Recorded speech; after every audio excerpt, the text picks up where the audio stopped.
Nandyal bus ప్రమాద ఘటనతో AP మరోసారి ఉలిక్కిపడింది. కొన్ని నెలల క్రితం జరిగిన కర్నూలు బస్సు ప్రమాదం మరవక ముందే మరో ప్రమాదం జరగడం భయాందోళనకు గురిచేస్తుంది. ఇవాళ జరిగిన ప్రమాదంలో ముగ్గురు మృతి చెందగా ఎక్కువ మొత్తంగా గాయపడ్డారు. గాయపడ్డ వారిలో పలువురు పరిస్థితి విషమంగా ఉన్నట్లుగా సమాచారం అందుతుంది.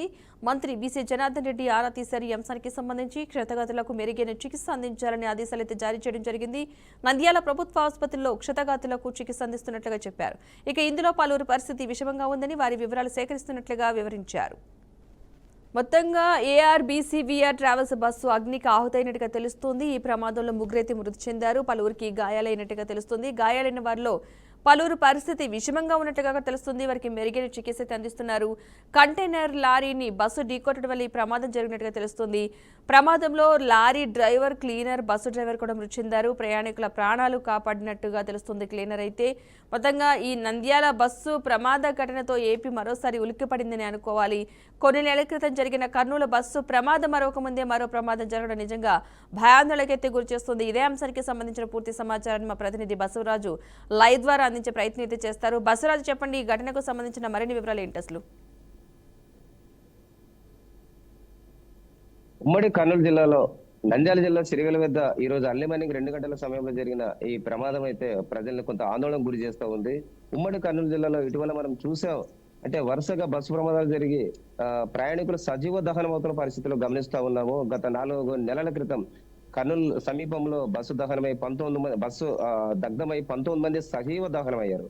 మరి తాజాగా ఈ రోజు ఏదైతే అర్లీ మార్నింగ్ అంటే ఏదైతే బస్సు అదేవిధంగా కంటైనర్ ఒకటికొకటి అతివేగంతో బలంగా ఢీకొనడంతో 2 డ్రైవర్లు, 1 క్లీనర్, ముగ్గురు మృతి చెందిన పరిస్థితి. అంటే 36 మంది ప్రయాణిస్తున్న ప్రయాణికులైతే క్షేమంగా బయటపడ్డారు. అయితే ఆ సమయంలో కొంత ఎమర్జెన్సీ డోరు రాకపోవడము, అద్దాల పగులు కొట్టి కొందరు ఆందోళనకు గురై భయాందోళనతో బస్సు నుంచి ఎగిరి పడడం వల్ల కొందరికి స్వల్ప గాయాలయ్యాయి. వీరంతా కూడా ఆలగడ్డ నంద్యాల ప్రభుత్వ ఆసుపత్రిలో చేర్పించి చికిత్స అయితే అందిస్తున్నారు. మరి మంత్రులు జనార్దన్ రెడ్డి అదేవిధంగా ఎన్ఎండి ఫారూక్ వారైతే కూడా ఈ ఘటన పట్ల తమ ప్రగాఢ సానుభూతిని కూడా తెలియజేశారు. అయితే ఓవరాల్ గా ఈ బస్సు ప్రమాదాలు అయితే ప్రయాణికుల్ని చాలా ఆందోళనకు గురి చేస్తున్న పరిస్థితులు.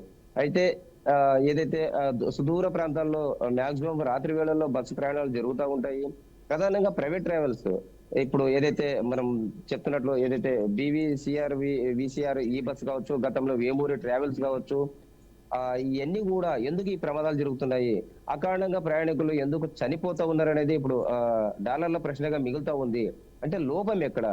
అంటే బస్సు మేనేజ్మెంట్ పొరపాట్లు జరుగుతున్నాయా, లేదా డ్రైవర్లు పని ఒత్తిడి మూలంగా, లేకపోతే మానసిక ప్రశాంతత లేని కారణంగా ఈ ప్రమాదాలు జరుగుతున్నాయనేది మనం చూడాలి. మరి ఈ రోజు జరిగిన అంశం అయితే ఏదైతే బస్సు టైర్ పేలిపోవడంతో బస్సు అదుపు తప్పి డివైడర్ ఢీ కొట్టి ఎదురుకొస్తున్న కంటైనర్ ను కొట్టేసింది. ఈ క్రమంలో రెండు కూడా అంటే ఇంజిన్ ముందు భాగాలు నుజ్జు అయిన పరిస్థితి. అదే విధంగా కంటైనర్ లో ఏదైతే ఎలక్ట్రిక్ వెహికల్స్ తీసుకొస్తున్న కంటైనర్ అది అక్కడ బ్యాటరీస్ ఉంటాయి కాబట్టి అంటే అగ్నికి మరింత ఆద్యం పోసినట్టు ఈ డీజిల్ ట్యాంకు లీక్ కావడము, ఈ డీజిల్ లీక్ అయ్యి అక్కడ మంటలు రావడము, అదేవిధంగా ఆ బ్యాటరీలు కూడా ఈ మంటలకు తోడు కావడం వల్ల ఈ బస్సు లారీ రెండు కూడా పూర్తిగా దగ్ధమైన పరిస్థితులు.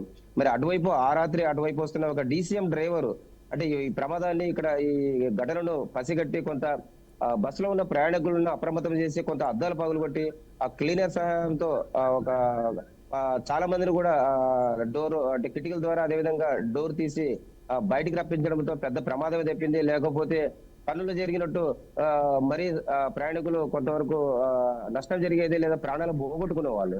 సో ఇలాంటి ప్రమాదాలకి అంటే చెక్ పెట్టాల్సిన అవసరం ఎక్కడుంది? రాష్ట్ర వ్యాప్తంగా మనం గమనించినట్లయితే చాలా చోట్ల అనేక చోట్ల కూడా ప్రమాదాలు వరుసగా జరుగుతున్నాయి. ఏదో ఒక జిల్లాలో ఏదో ఒక రాత్రి ఈ ప్రమాదాలు జరుగుతూనే ఉన్నాయి. అయితే పైగా ఇక్కడ బస్సు అంటే ప్రమాదాలు జరిగిన వెంటనే గతంలో మనం చూసాము, ప్రమాదాలు జరుగుతాయి, బస్సు పాక్షికంగానో లేదా పూర్తిగా దెబ్బతిన పరిస్థితులు చూసాము. కానీ లేటెస్ట్ గా బస్సులు పేలిపోతున్నాయి, కాలిపోతున్నాయి, అంటే మంటల్లో చిక్కుకొని బూడిదవుతున్నాయి. ఇది ఎలా సాధ్యము, ఎందుకు ఇలా జరుగుతూ ఉంది అనేది కొంతవరకు అందుబట్టని అంశమనే చెప్పొచ్చు. గత ప్రమాదాలకు ఇప్పుడు తాజాగా జరుగుతున్న ప్రమాదాలు మనం గమనించినట్లయితే బస్సులు తగలబడి, లారీలు తగలబడి అందులో ఉన్న ప్రయాణికులు సజీవ దహనం అనేది చాలా శోచనీయము, చాలా విచారకరము. మరి ఇంతగా జరుగుతున్న ఈ ప్రమాదాలకు అసలైన అంటే టెక్నికల్ గా లేదా సాంకేతిక పరమైన కారణాలు ఏంటి? అంటే బస్సు ట్రావెల్స్ ఏవైతే ఓన్లీ ప్రయాణికుల్ని రవాణా చేస్తున్నాయా లేదా గూడ్స్ అంటే ఏదైతే నిషేధిత గూడ్స్ ఇట్లాంటివి ఏమైనా తీసుకెళ్తున్నాయా? మరి ఈ రకమైన ప్రమాదానికి ఏంటి కారణము? గతంలో కర్నూలులో జరిగి 19 మంది సజీవ దహనమైనప్పుడు కొన్ని ఏదైతే మొబైల్స్ సుమారుగా 200-250 మొబైల్స్ కూడా ట్రాన్స్పోర్ట్ చేస్తుంటే ఈ ప్రమాదంలో అవి కూడా దగ్ధమై అంటే మొబైల్స్ లో ఉన్న బ్యాటరీ కూడా మరింత అగ్నికి తోడైనట్లు మనం గమనించాము. అధికారులు కూడా తేల్చారు. సో ఇట్లాంటి పరిస్థితి పోవాలి. ఎందుకంటే ప్రయాణికులు ఏదైతే ప్రైవేట్ ట్రావెల్స్ మాక్సిమం రాష్ట్రంలో ఉండే ప్రైవేట్ ట్రావెల్స్ అన్ని ప్రజాప్రతినిధులు లేదా బడా వ్యాపారవేత్తలు ఉన్నాయి. సో వారంతా కూడా ప్రభుత్వాన్ని అదే విధంగా అధికార యంత్రాంగాన్ని ఇన్ఫ్లుయెన్స్ చేసే అవకాశాలు చాలా ఉంటాయి. మరి అలాంటప్పుడు ఒక సామాన్య ప్రయాణికుడు ఎక్కడి నుంచో హైదరాబాద్ నుంచి బెంగళూరు వెళ్ళాలన్నా లేదా బెంగళూరు నుంచి చెన్నై వెళ్ళాలన్నా అంటే రిజర్వేషన్ తీసుకొని టికెట్ తీసుకొని అలా ప్రయాణించేటప్పుడు గమ్యం చేరేదాకా నమ్మకం లేని పరిస్థితులు కనిపిస్తున్నాయి. మరి ఇలాంటి పరిస్థితులు పోవాలి, ఇంత భయానకమైన ఈ ప్రయాణాలను ఎవరు అరికట్టేది?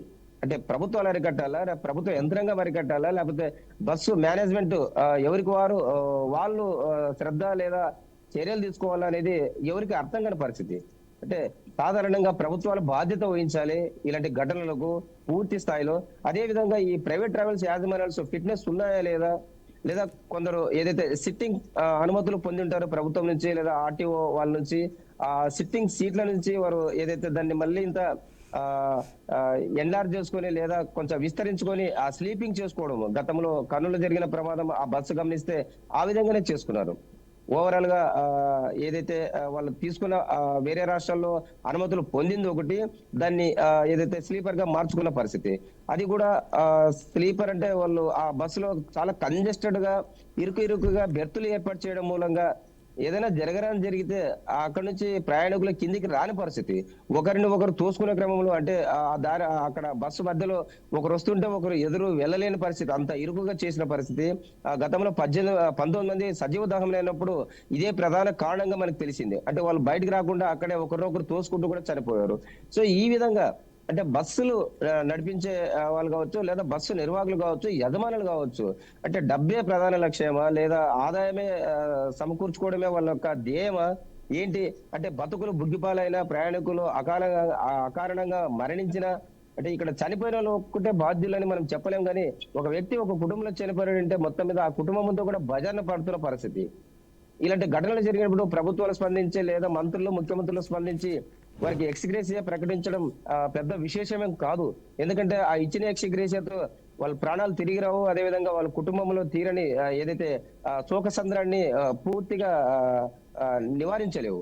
కాబట్టి ఇలాంటి పరిస్థితులు పోవాలంటే ఖచ్చితంగా ప్రభుత్వం చర్యలు తీసుకొని ఖచ్చితంగా అంటే ఏదైతే బ్రేక్ ఇన్స్పెక్టర్ కావచ్చు, ఈ రోడ్డు ట్రాన్స్పోర్ట్ అథారిటీ వాళ్ళు కావచ్చు, ఖచ్చితంగా నియమ నిబంధనలు పాటించే విధంగా ఈ ప్రైవేట్ ట్రావెల్స్ పైన కొంచెం ఆంక్షలు గట్టిగా పెట్టి లేదా వాళ్ళని అప్రమత్తం చేసి హెచ్చరించి, అదే విధంగా ఈ డ్రైవర్స్ జనరల్ గా మనం అంటే మనకు అందుతున్న సమాచారం బట్టి ఈ రాత్రి వేళ ప్రయాణించే డ్రైవర్లు వారికి నిద్ర ఉండదు, రెస్ట్ ఉండదు. ఏదైతే ఒక టయానికి బయలుదేరిన చోట టయాన్ని బట్టి రీచ్ అయ్యే టయానికి ఒక అరగంట 20 నిమిషాలు లేట్ అయినా కూడా వాళ్ళకి పనిష్మెంట్ ఉంటది, అంటే జీతాల్లో కట్ చేయడం జరుగుతుందని మనం వింటా ఉన్నాము. సో ఇలాంటి పరిస్థితి పోవాలి. ఆ విధంగా ఉండడం వల్ల వాళ్ళు హైవేలో ఏదైతే నేషనల్ హైవేలో 100-150 స్పీడ్ తో బస్సులు వెళ్లి ఇలాంటి ప్రమాదాలకు గురవుతున్న పరిస్థితులు చూస్తా ఉన్నాము. కాబట్టి డ్రైవర్ల యొక్క వాళ్ళ మానసిక పరిస్థితిని కూడా అంచనా వేసే విధంగా ప్రభుత్వ అధికారులే చర్యలు తీసుకొని కొంత వారికి విశ్రాంతి ఇచ్చి ఈ ప్రమాదాలు జరుపుకోకుండా కూడా చూడాలి. అదే విధంగా ఈ బస్సు యజమానులు ప్రజాప్రతినిధి, బడా వ్యాపారవేత్త, ఇంకొకరా అని కాకుండా సామాన్య ప్రయాణికులు లేదా సగటు మనిషి ఏదైతే బస్ ప్రమాదానికి గురి కాకుండా ఉండాలంటే ఖచ్చితంగా అయితే వాళ్ళపైన కొరడ జులిపించాలి. అదేవిధంగా ఫిట్నెస్ సర్టిఫికేట్ కావచ్చు లేదా బస్ కండిషన్ కావచ్చు. ఇప్పుడు ఈ రోజు గమనిస్తే టైర్ పేలింది. మరి టైర్ అంత స్పీడ్ లో పోతున్నప్పుడు టైర్ అనుకోకుండా పేలిందంటే మరి ఆ టైర్ ఏ రకంగా ఉంటుందో మనం అర్థం చేసుకోవచ్చు. సాధారణంగా హైవేలో వెళ్లే ఈ లగ్జరీ లేదా స్లీపర్ బస్సులు ఇలాంటివి కూడా చాలా కండిషన్ ఉంటాయి. మరి అలాంటి బస్సుకి టైర్ పేలిపోయిందంటే ఆ టైర్ అంశం కావచ్చు, ఇతరత్ర కొంత నిర్లక్ష్యం అశ్రద్ధ వహించినట్టు మనకు తెలుస్తూ ఉంది. సో ముందస్తుగా వారు ఏదైతే పరిశీలించినట్లయితే లేదా బస్సు ఫిట్నెస్ ఒకసారి చెక్ చేసినట్లయితే ఈ ప్రమాదం జరిగేది కాదని అర్థమవుతుంది. మొత్తం ఓవరాల్ గా జరిగిన ఈ ప్రమాదానికి పోలీసులు అయితే ఘటనా స్థలం చేరుకున్నారు. అదేవిధంగా తాజాగా మనం మరో విషయం ఇక్కడ చర్చకు తెచ్చుకోవాలి. ఏదైతే అర్ధరాత్రి 2 గంటల మధ్యన ప్రయాణిస్తున్న ఈ బస్సులు భారీ వాహనాలను కొంత ఆపి అక్కడ డ్రైవర్లను దించేసి వారు ముఖం కడుక్కునే విధంగా నీళ్ళు అందించి, అదే విధంగా టీ అందించి, అయితే నిద్రమత్తులో ఉంటారు కాబట్టి ప్రమాదాలు ఈ రకంగా కొంత వాళ్ళని అప్రమత్తం చేస్తే ప్రమాదాలు జరగవని అలాంటి కార్యక్రమం కూడా ఇటీవల ప్రవేశపెట్టారో జరుగుతూ ఉంది. మరి ఇలాంటివి జరుగుతున్నా కూడా మరి ఈ రోజు ఏదైతే సిరివెల్ల నంద్యాల జిల్లా సిరివెల్ల వద్ద జరిగింది, మరి అక్కడ డ్రైవరు మరి ఏ రకంగా నిద్రమత్తులు ఉన్నాడా లేదా అంత స్పీడ్ తో ఎలా వచ్చాడు ఏంటి అనేది అంటే ప్రయాణికులని కొంత సమాచారం సేకరించి పోలీసులు అయితే పూర్తి స్థాయిలో దర్యాప్తు చేస్తూ సహాయక చర్యలు చేపట్టి గాయపడిన 10 మందిని నంద్యాల ఆలగడ్డ ఆసుపత్రిలో చేర్పించారు. వారు చికిత్స పొందుతున్నారు.